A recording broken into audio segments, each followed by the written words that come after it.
চৌধুরী, আপনি বলেছেন যে সব পুলিশ অনেক ধৈর্য দেখিয়েছে। আমি যদি আপনাকে শুধু টাইমলাইনটা একটু মনে করিয়ে দেই, 14 জুলাই প্রধানমন্ত্রীর একটি সংবাদ সম্মেলন হয়েছিল। সেই 14 জুলাইতে রাষ্ট্রপতির কাছে একটা স্মারকলিপি দেওয়ার কর্মসূচি ছিল। সেই 14 জুলাইতেই হচ্ছে ওবায়দুল কাদের, 15 জুলাইতে আওয়ামী লীগের সাধারণ সম্পাদক ওবায়দুল কাদের আন্দোলন থেকে আত্মস্বীকৃত রাজাকার ও অদ্ভুতপূর্ণ মানসিকতা আচরণের প্রকাশ ঘটেছে।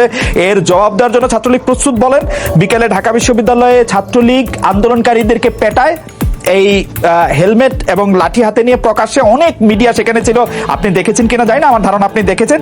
16 জুলাই আন্দোলনকারীদের আপনারা হামলা করে ছাত্রলীগ এবং যুবলীগের সমর্থকরা 6 জন নিহত হন। এর মধ্যে রংপুর বেগম রোকেয়া বিশ্ববিদ্যালয়ের আন্দোলনরত শিক্ষার্থী আবু সাইদ মানে অলমোস্ট লাইভ উনি মারা গেছেন পুলিশের গুলিতে। আপনি আমাদের একটু বলবেন যে পুলিশের ধৈর্য দেখানোর জায়গাটা আপনি কোথায় দেখলেন, বা আপনার কাছে কেন মনে হলো যে পুলিশ অনেক ধৈর্য ধরেছে? আচ্ছা শোনো, প্রথম কথা হলো যে বাংলাদেশের স্বাধীনতা পূর্ববর্তী সময়ে যেসব আন্দোলন হয়েছে সেই সব আন্দোলনের সাথে এখনকার কোনো কিছুই তুলনা করাটা দুর্ভাগ্যজনক। তখন আমরা স্বাধীনতার জন্য পাকিস্তানি ইসে থেকে, কলোনিয়াল ইয়ক থেকে মুক্তি পাওয়ার জন্য আমরা আন্দোলন করেছি। সেই পরিস্থিতি এখন এর সাথে তুলনাই করা যায় না। ছোট করে একটু জানতে চাইবো যে আপনি ইংল্যান্ডে ছিলেন 81 সাল থেকে 90 সাল পর্যন্ত শেখ হাসিনার আন্দোলনকে আপনি দেখেছেন, বা 91 থেকে 96 পর্যন্ত শেখ হাসিনা আন্দোলনকে? সেখানে কোনো সেটা স্বাধীনতার পরে, আমি ইদানিং কালে, হ্যাঁ স্বাধীনতার পরে, ইদানিং 15 বছর ধরে আওয়ামী লীগ ক্ষমতায়, শেখ হাসিনা আন্দোলন অশান্তি ইদানিং কালেও এই গাজার ব্যাপারে মার্কিন যুক্তরাজ্য সহ বিভিন্ন দেশে যে আন্দোলন হয়েছে সেখানে কিন্তু অশান্তিকর আন্দোলন কিন্তু কখনো হয়নি, এবং যেখানে অশান্তিকর আন্দোলন করার চেষ্টা করেছে সেখানে কিন্তু অন্যরকম ফলাফল হয়েছে। এখন কথা হলো যে প্রথম কথা হলো আন্দোলন তো করার কোনো প্রয়োজনই ছিল না, যেখানে সরকারও একই কথা চাচ্ছিল, কোটার বিলুপ্তি। এবং এইখানে আমি একটি কথা বলতে চাই খালেদ, যেদিন অ্যাটর্নি জেনারেল যেদিন চেম্বার আদালতে গেলেন মাননীয় বিচারপতি এনায়েতুর রহিমের চেম্বারে, সেদিন কিন্তু উনি এই কথাটাই বলেছিলেন যে হাইকোর্টের যে আদেশ সেটিকে স্টে করে দেওয়া হোক। অর্থাৎ এটি থেকে অত্যন্ত স্পষ্ট যে সরকার সবসময় চাচ্ছিল হাইকোর্টের আমি খুব বিনয়ের সাথে, দর্শক বুঝবে না সেজন্য আমি খুব বিনয়ের সাথে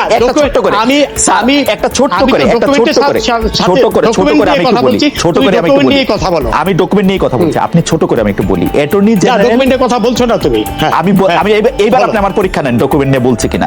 অ্যাটর্নি জেনারেল যে চেম্বার জজের কাছে গিয়ে বললেন, এনায়েতুর রহিম বিচারপতির কাছে গিয়ে বললেন যে আমরা এটার স্টে চাই, সেই স্টে চাইটা বলা উচিত ছিল যেদিন রায়টা হয়েছে সেদিনই, 4 জুন, এটাকে ইন্টেনশন বলে। 4 জুন হাইকোর্টের রায় হয়েছে, সেই 4 জুন চেম্বারে গেট স্টে হওয়ার কথা। না, হাইকোর্টের কর্মদিবসেই তো এটা করতে হয়েছে, একটা তো প্রক্রিয়া থাকে, তাই না? সেদিনই কর্মদিবস করতে হয় না, কিন্তু বিনা বিলম্ব না, এটা খামাখা কনফিউজ করো না মানুষকে। বিনা বিলম্বেই এই চেম্বার আদালতে গিয়েছিল অ্যাটর্নি জেনারেল, সেই স্টে চেয়ে। আপনি হাইকোর্টে বসেছেন, এপিলেট ডিভিশনে বসছেন, হাইকোর্টে অর্ডার হওয়ার পরে আমি বিক্ষুব্ধ হলে সঙ্গে সঙ্গে চেম্বার জজ আদালতে যাব। আমি গিয়েছি, আপনি আমাকে বলেন। শোনো, হ্যাঁ গিয়েছে চেম্বার জজ আদালত। 4 জুন রায় হয়েছে, 4 জুন রায় হয়েছে, 18 জুলাই গিয়েছে না, 4 জুন রায় হয়েছে, 18 জুলাই। এর মধ্যে ছুটি একটা প্রক্রিয়া থাকে, কিন্তু দরখাস্ত তৈরি করতে হয়। কারণ তুমি চেম্বারে যে কোনো সময় যাওয়া যায়, চেম্বারে যে কোনো সময় যাওয়া যায়, একটা প্রক্রিয়া, একটা তো প্রক্রিয়া আছে, তাই না? আমি বলবো যে কোনো বিলম্ব করেনি চেম্বারে যেতে, এবং চেম্বার তারপরে সাথে সাথে এটি ফুল কোর্টে পাঠিয়ে বিলম্ব করেছে, 1 মাস 14 দিন বিলম্ব করেছে। হ্যাঁ, আচ্ছা, এতে না 1 মাস 14 দিন বিলম্ব করলেও, ধরো বিলম্ব যদি করেও থাকে মেনেও নেই, কিন্তু সরকার যে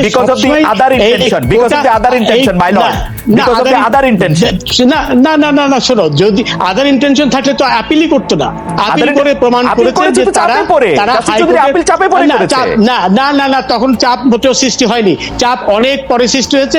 আপিল করেছে তো অনেক, আপিল করার জন্য তো ড্রাফট করতে হয়েছে, পিটিশন করতে হয়েছে, সিএমপি করতে হয়েছে, এগুলো তো অনেক আগেই হয়েছে। চেম্বারে যেতে 2 মিনিট লাগে, 2 মিনিট। এই জিনিস চেম্বারে যেতে 2 মিনিট লাগে, 2 মিনিট না, হ্যাঁ 2 মিনিট।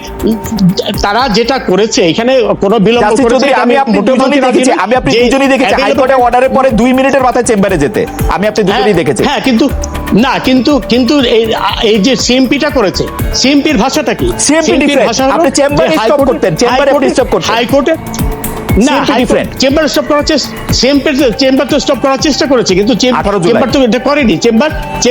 চেম্বার এটা ফুল কোর্টে পাঠিয়ে দিয়েছে। সুতরাং এটা কেন মানুষদের ই করছো, বিচার কনফিউজ করছো?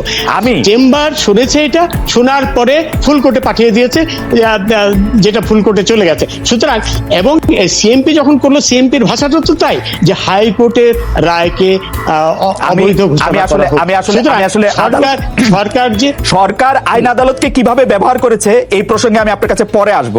আপনি আমাকে আগে বলেন যে আপনি এইটা দেখেন যে সরকার মানে যেটিকে আপনি পুলিশের ধৈর্য দেখানো বলছেন, সেটা আপনি কেন বলছেন? আসলে ছাত্রছাত্রী আন্দোলন করছিল, পুলিশ তারা রাস্তা বন্ধ করে দিয়েছে, পুলিশ কি বসে থাকবে? তারা সমস্ত যানবাহন বন্ধ করে দিয়েছে। আমি নিজেও একজন ভুক্তভোগী, আমি আমার কাজে যেতে পারিনি। তারপরে এখানে শুধু আবু সাইদ না, প্রতিটি জীবন অমূল্য, এই ব্যাপারে তো কোনো সন্দেহ নেই।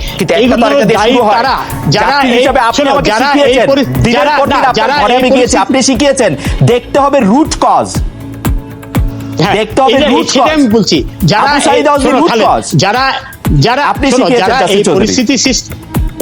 যারা এই পরিস্থিতি সৃষ্টি করেছে তারাই এই জন্য দায়ী। পরিস্থিতি সৃষ্টি করেছে শিবির, এই যে শিবির জামাত, এটা তো বাস্তবতা। এই শিবির জামাত বাংলাদেশের রাজনীতিতে কি ভূমিকা পালন করছে সেদিকে আমাদের জানা নেই। শিবির জামাতের এত শক্তি আছে, আওয়ামী লীগ 4টা ইলেকশন করলো পর পর, শিবির জামাতের এত শক্তি আছে, অবশ্যই 4টা ইলেকশন করলো। শিবির জামাতের শক্তি, তারা বিদেশ থেকে পয়সা পাচ্ছে প্রমাণিত, তারা বিদেশ থেকে নির্দেশনা পাচ্ছে প্রমাণিত। যে পয়সাগুলো দেশ থেকে চলে যাচ্ছে সেগুলো শিবিরে ফিরে আসছে না। হ্যাঁ, এগুলো শিবিররা আবার ফেরত পাচ্ছে। এই জিনিসগুলো তো বাস্তবতা, এগুলো তো প্রমাণিত সত্য কথা। এবং এই যে গতকাল যখন নূর নামে একজনকে যখন ম্যাজিস্ট্রেট কোর্টে প্রডিউস করা হলো, তখন সেইখানে যে ইটা ছিল, ফরওয়ার্ডিং ছিল, সেই ফরওয়ার্ডিং এ বলা হয়েছে যে নূরের সাথে এই কোটা আন্দোলনের নেতৃত্ব দিচ্ছে এমন দুজন ছাত্রের কথা হয়েছে। এটি তারা পেয়েছে সেই কথা, এবং তারেক জিয়া যে নির্দেশনা দিচ্ছে থেকে লন্ডনে বসে, সেই প্রমাণও তাদের কাছে আছে, সেগুলো প্রমাণ পেয়েছে। সুতরাং এবং শিবির জামাত আমরা উপেক্ষা করে যাব, এটা তো কোনো কথাই হতে পারে না। শিবির জামাত আমাদের দেশে ধ্বংসাত্মক রাজনীতি করছে। 1971-এ তারা ধ্বংসাত্মক রাজনীতি করেছিল। আওয়ামী লীগের রাজনৈতিক বয়ান আপনিও দিচ্ছেন স্যার। আমি একটু আওয়ামী লীগের রাজনৈতিক বয়ান দেয় খালেদ, এটা সকলে, এটা হলো বাস্তবতা। অবশ্যই মানে এটা এটি অস্বীকার করা মানে হলো, এটা অস্বীকার করা না, এটি বলা মানে হচ্ছে যে ঝামেলাটা হয়েছে তার থেকে পাশ কাটানো। স্যার আমি একটু আপনার আরেকটা মোটেও না শোনো, এই শিবির জামাতের একমাত্র উদ্দেশ্য দেশকে পাকিস্তান বানানো, দেশে তালেবানি রাষ্ট্র প্রতিষ্ঠা করা, এবং এই উদ্দেশ্য নিয়েই তারা, এটা তো জামাত শিবিরের সাথে আমার কথা, জামাত শিবিরের এই উদ্দেশ্যের কথা তো তারা বলে না, জামাত শিবির তো এই উদ্দেশ্যের কথা বলে না, এই যে সাধারণ ছাত্রদের শোনো খালেদ, সাধারণ ছাত্রদের ব্যবহার করা হয়েছে, তারা জানতো না, না জেনেই তারা এই জামাত শিবির বিএনপির ফাঁদে পা দিয়েছে, পা দিয়ে এখন কিন্তু তারা বুঝতে পেরেছে, বুঝে তারা বাড়িতে চলে গেছে। এখন যারা আছে, এখন শিবির জামাত বিএনপি এই লোকগুলোই এখন মাঠে আছে। ফর আর্গুমেন্টস আমি একটু এই কথায় আসি। পুলিশ যখন বেগম রোকেয়া বিশ্ববিদ্যালয়ে আবু সাইদকে গুলি করে, তখন পুলিশ জানতো যে আবু সাইদ হচ্ছে জামাত শিবিরের লোক, আন্দোলনকারী না, তাই না? না, সেটা আমি কি করে বলবো, আমার কাছে সেই ইনফরমেশন নেই। এখন কথা হলো যে আপনি মনে করেন যে পুলিশের ওই গুলি করাটা ঠিক ছিল? না, আমি যেহেতু শোনো, সরকার একটি তদন্ত কমিশন করেছে, এবং তদন্ত কমিশনটা কিন্তু সরকারি কর্মকর্তাদের দিয়ে নয়, তদন্ত কমিশন করা হয়েছে একজন হাইকোর্টের একজন মাননীয় বিচারপতির নেতৃত্বে। সেখানে সবকিছু ভেসে আসবে, সেখানে তো আমরা সবই দেখতে পাবো। উনি তো তদন্ত করবেন না, উনি সরকারি লোকই ওনাকে তদন্ত করতে সাহায্য করছেন, এবং আপনিও খুব ভালো করে জানেন যে মানে এই জুডিশিয়াল কমিশন কিভাবে গঠিত হয়, কিভাবে তারা কাজ করতে পারে। আমি ওই প্রসঙ্গে যেতে চাই না। তাহলে আপনি এই কথা বলছেন যে পুলিশ আসলে ধৈর্য ধরেছিল, এবং পুলিশ যেটি করেছে এটি ঠিক, এই জন্য না পুলিশ না, আমি জেনারেলি বলছি, পুরো প্রেক্ষিতে বলছি। যখন এরা রাস্তাঘাট শুরুটাই রাস্তাঘাট মানে প্রথম দুদিন পরে যখন তারা রাস্তাঘাট বন্ধ করে দিল, তখন সকলের নিরাপত্তার জন্য, সকলের রাস্তা চলার স্বাধীনতার জন্য পুলিশের অবশ্যই, না গুলি করে না, পুলিশের অবশ্যই অ্যাকশনে যাওয়ার দরকার ছিল, এবং সেই অর্থে পুলিশ ধৈর্যের পরিচয় দিয়েছে। পুলিশের উপর তো আক্রমণ হয়েছে, পুলিশের উপর আক্রমণ হয়েছে, এবং এই জন্য দায়ী তাদেরই ক্ষমা চাইতে হবে যারা এই পরিস্থিতি সৃষ্টি করেছে, এবং এই পরিস্থিতি উস্কানি দিয়েছে, তাই না? হ্যাঁ, যারা উস্কানি দিয়েছে, না, এটা মোটেও মানে এই উস্কানি দিয়েছে,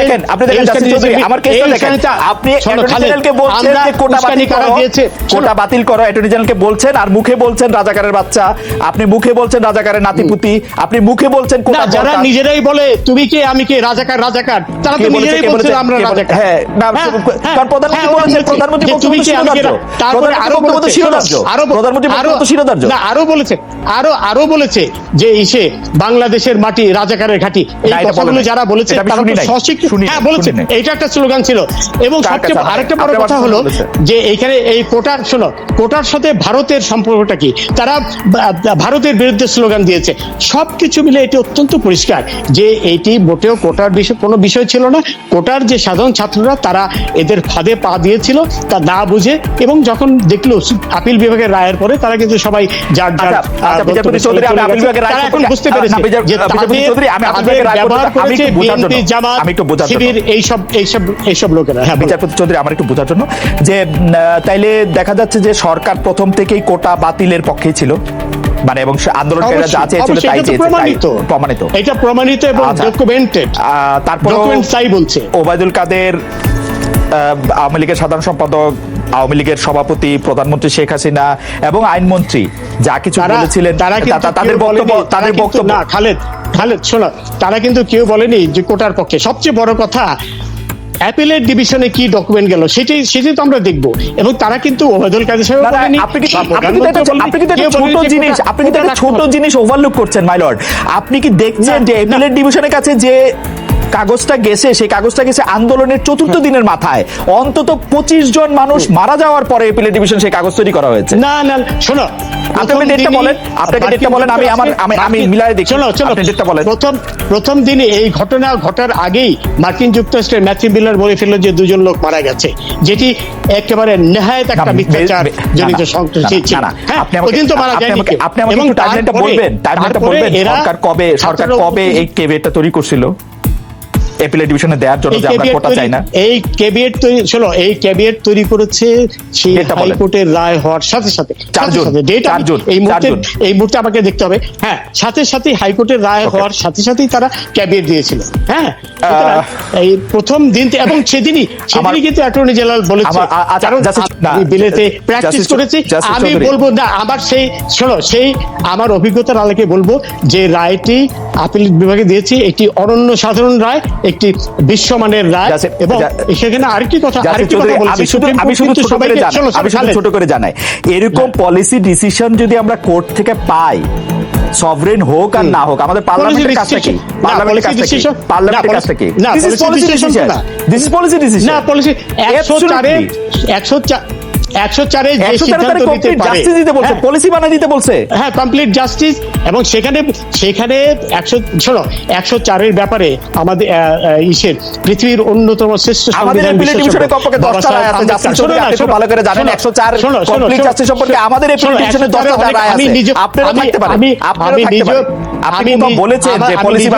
রায় দিয়েছি। শোনো, আমি এই ব্যাপারে একটা কথা বলি। বাবা সাহেব আম্বেদকর বিশ্বের অন্যতম শ্রেষ্ঠ সংবিধান বিশেষজ্ঞ।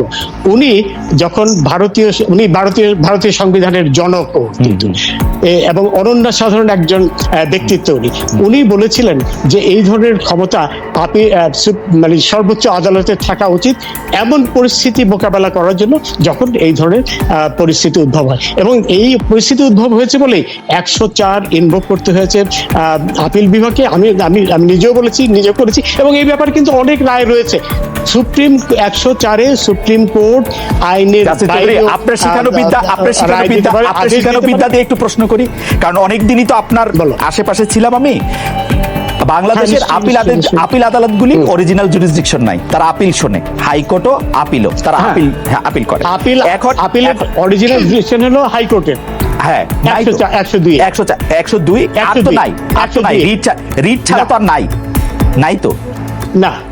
102 আচ্ছা, এটা আমার প্রশ্নটা ডিভিশনটা হ্যাঁ, আমার প্রশ্নটা 102 হইল এবং 44 আমার প্রশ্নটা হইল অনুচ্ছেদে। শোনো, আমার আমি প্রশ্নটা আমাকে হইল একটু শেষ করতে দাও। 104 এর আমাকে ব্যবহারটা আপনি 104 এর ব্যবহার হচ্ছে আপনি কমপ্লিট জাস্টিস করলাম কিনা সেটা নিশ্চিত করা, কিন্তু আপনি বলতেছেন যে উদ্ভূত পরিস্থিতি, আপনি বাবা সাহেব আম্বেদকরকেও আপনি উদ্ধৃত করলেন, উদ্ভূত পরিস্থিতিতেও, উদ্ভূত পরিস্থিতি মানে কি এখন সরকার নাই না পার্লামেন্ট নাই? সরকার চাইলেই তো সরকার চাইলেই তো সরকার চাইলেই তো সরকার চাইলেই তো যেটা চেঞ্জ করতে পারে, সেখানে 104 প্রয়োগ করা লাগে, যেটা সরকার চাইলেও পারে না, সেখানে 104 লাগে। এখানে তো তুমি ভুল, এটা সরকার চাইলে পারে না, তুমি ভুল, এটা সরকার চাইলে পারতো না। না, এখানে তুমি ভুল করতেছো। এইখানে যেহেতু বিষয়টি সাবজুডিস ছিল, অ্যাপিলেট ডিভিশনে অধ্যাপক সাহেব বললেন যে সংলাপের কথা বলছো, তারা বহুবার বলেছে আছে সংলাপ, ওনাদের কাছে কিন্তু যেখানে ওনাদের কাছে প্রশ্ন হচ্ছে সাবজুডিস মানে ওনাদের কাছে প্রশ্ন হাইকোর্টের রাইটই থাকবে কি থাকবে না, ওনারা বলবে থাকবে না। না, যেখানে 93 পাস করতে আসলো, যেখানে যেখানে পুরো বিষয়টি অ্যাপিলেট ডিভিশনে পেন্ডিং, সেখানে সংলাপ করে অন্য কোনো সিদ্ধান্তে আসার কোনো ক্ষমতা নির্বাহী বিভাগের আদৌ ছিল না। নির্বাহী বিভাগ যদি সেটি চেষ্টাও করতো, তবু নির্বাহী বিভাগ তাই হতো। জাসির চৌধুরী, অ্যাপিলেট ডিভিশনের কাছে কোশ্চেন, হাইকোর্টের দেওয়া রায় ঠিক কি ঠিক না, ওনারা বললেন এটা ঠিক না, কারণ এটা পলিসি ম্যাটার, হাইকোর্টের এটা বলার কিছু হ্যাঁ ঠিক না। এরপরে 104 এইভাবে হতে হবে কেন? যেখানে সরকার আছে, পার্লামেন্ট আছে, সেখানে তারা করবে এটা, ওরা অর্ডার দিবে যে তোমরা এটা কইরা নাও পার্লামেন্টে। কেন এটা করলো জানেন? আমার সাজেশন হচ্ছে যে আদালতের উপর বন্দুক রাখার দরকার ছিল সরকারের, সেটি রাখা হয়েছে। না, তুমি এটা ভুল করতেছো। পুরো জিনিসটা ছিল তখন আপিল বিভাগের বিবেচনাধীন, সুতরাং আপিল বিভাগকে 104-এ কি করতে পারে না পারে সেটাও বিবেচনা করতে হয়েছে। এবং এটি আরেকটি উদাহরণ দেখান জাসির চৌধুরী আমাকে, প্রথমবারের মতো ইনভোক করলো, তা তো নয়। 104 ইউজ করে বাংলাদেশে কোন অ্যাপিলেট ডিভিশনে জাজমেন্ট কি দিয়েছেন আমি এটি খুঁজতেছিলাম কালকে, আমি কিছু দেখেছি, আপনি আমাকে একটু আলোকিত করেন তো। পলিসি ম্যাটারে বাংলাদেশের অ্যাপিলেট ডিভিশন 104 ব্যবহার করে আর এরকম কি নির্দেশনা দিয়েছে? আপনার তো অনেক কিছু মুখস্থ থাকে, আপনি একটু বলেন তো আমাকে। শোনো, এখন এইগুলা দেখতে হলে তো আমার পুরো বই চই ঘাটাতে হবে। অনেক রায় দিয়েছে যেখানে আপনি নিজে যদি 100 করে দিয়েছেন, আপনি নিজে যদি 100 করে দিয়েছেন, সেটির মতো লাইন আছে জাসির চৌধুরী, আপনি নিজে যদি 104 দিয়েছেন, সেইখানেও কিন্তু আপনি পলিসি ফর্মুলেট করেন নাই, কমপ্লিট জাস্টিস করেছেন, কিন্তু আপনি গভর্নমেন্টের উপরেই ছেড়েছেন। না, পলিসি তুমি তো এটা ভুল করতেছো। এটা দিয়ে কোনো পলিসি করলাম জীবনে, না 104 শোনো, 104 এর কথা হলো আইনের বাইরে যে আদেশ দিতে পারবে, এবং সেটি মহামান্য অ্যাপিলেট ডিভিশন করেছে। সেইখানে পলিসি ফর্মুলেট করার কিছু ব্যাপার নেই। এবং তারপর আবার বলেছে যে পরবর্তীকালে হাইকোর্ট সরকার এটি পরিবর্তন আনতে পারবে। আমার মনে হয় যে আমরা জাসির চৌধুরীর কাছে আজকে অনেক বিষয় জেনেছি। আমরা অনুষ্ঠান শেষ করে দিব। জাসির চৌধুরী, আপনার কিছু বলবেন? শোনো, এই যে পলিসি আমি হাইকোর্টের বিচারপতি থাকাকালে পলিসি ম্যাটারে যে আদালত ইন্টারফেয়ার করতে পারে না, সেই রায়টি কিন্তু আমারই রায় ছিল।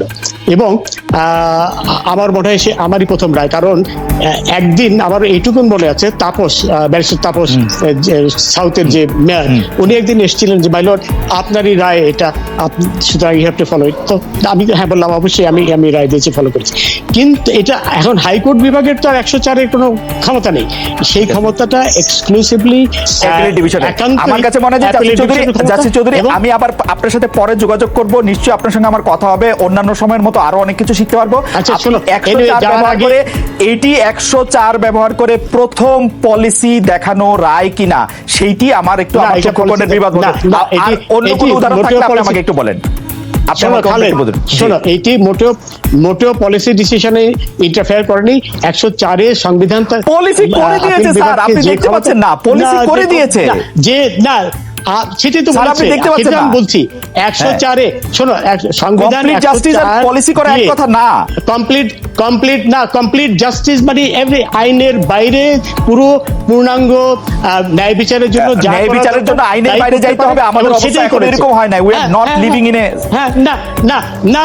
না, এই কথা পরিষ্কার। তুমি রায়গুলো দেখো, সব 104 রায়গুলো, ঠিক আছে আমি দেখব। সব রায় একই কথা বলেছে। জাসির চৌধুরী, আপনাকে অনেক ধন্যবাদ। আমাদের অনুষ্ঠান শেষ করতে হবে।